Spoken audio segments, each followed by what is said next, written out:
The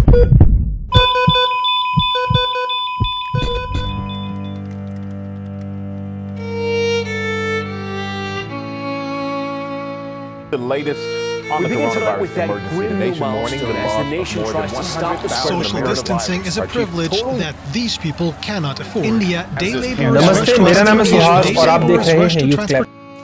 दोस्तों, पिछले 1 से 1.5 महीने में जिंदगी में काफी कुछ बदला है और जिंदगी के कुछ अच्छे बुरे अनुभवों को देखने और महसूस करने के बाद मैं आया हूं आपके लिए द वैक्सीन नाम की डॉक्यूमेंट्री का रिव्यू लेकर।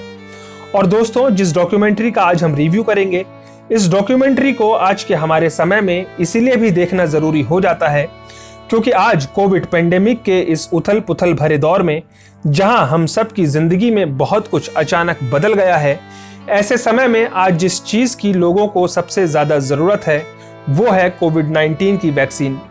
और दोस्तों, जब कोविड वैक्सीन का नाम आता है तब कुछ शब्द हैं जैसे mRNA technique, AstraZeneca, Pfizer, Novavax, RNA, DNA, ऐसे शब्द भी दोस्तों हमें सुनाई देते हैं जिनके बारे में तो ये डॉक्यूमेंट्री हमें बताती ही है।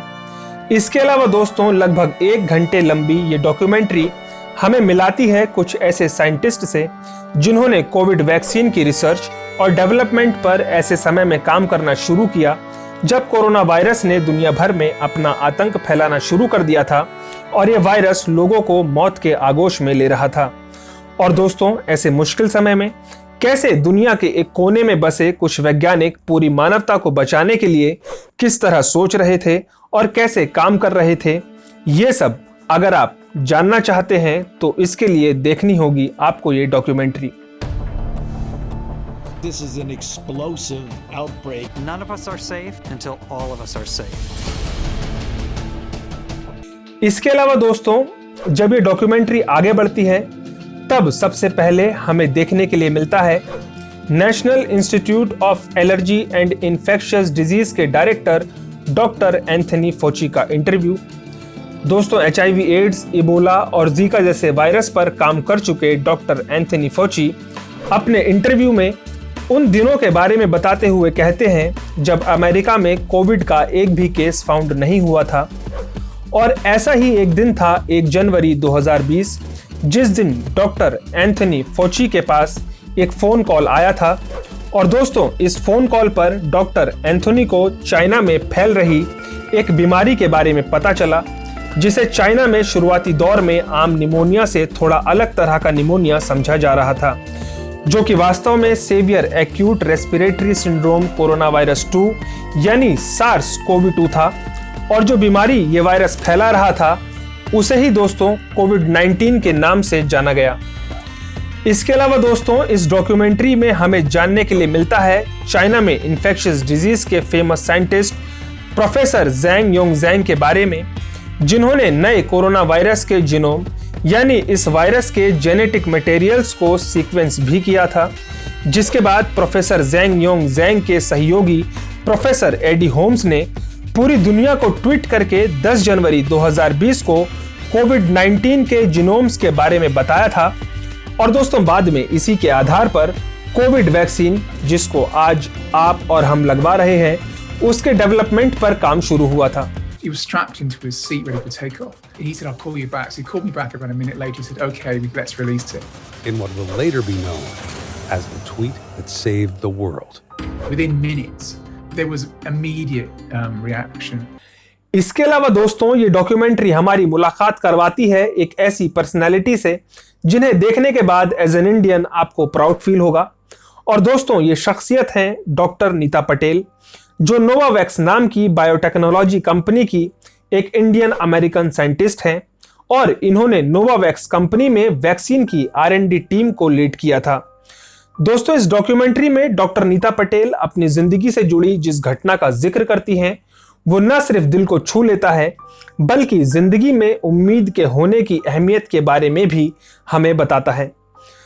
दोस्तों, हमारे देश में गुजरात के एक छोटे से गांव सोजित्रा में पैदा हुई डॉक्टर नीता पटेल अपने फादर के बारे में बताते हुए इस डॉक्यूमेंट्री में उस समय को याद करती हैं जब डॉक्टर नीता पटेल के फादर को ट्यूबरकुलोसिस हो गया था और अपने बचपन में अपने फादर को टीबी जैसी खतरनाक बीमारी से लड़ते हुए देखने वाली डॉक्टर नीता पटेल ने तभी ये सोच लिया था कि एक दिन उनको भी साइंटिस्ट बनना है और इस तरह के खतरनाक वायरस से लोगों की जिंदगी को बचाना है। इसके अलावा दोस्तों, अगर आप देखना चाहते हैं और जानना चाहते हैं कि कैसे वैक्सीन को डिस्ट्रीब्यूट करने के लिए किस तरह सप्लाई चेन एंड लॉजिस्टिक्स से रिलेटेड प्रॉब्लम्स का सामना बायोटेक और फार्मास्यूटिकल्स कंपनी को शुरुआती दौर में करना पड़ा था और फाइनली जब वैक्सीन का ट्रायल सीधे तौर पर ह्यूमन बॉडीज पर किया जाना था, तब किस तरह के चैलेंजेस वैक्सीन बनाने वाली कंपनीज के सामने आकर खड़े हो गए थे।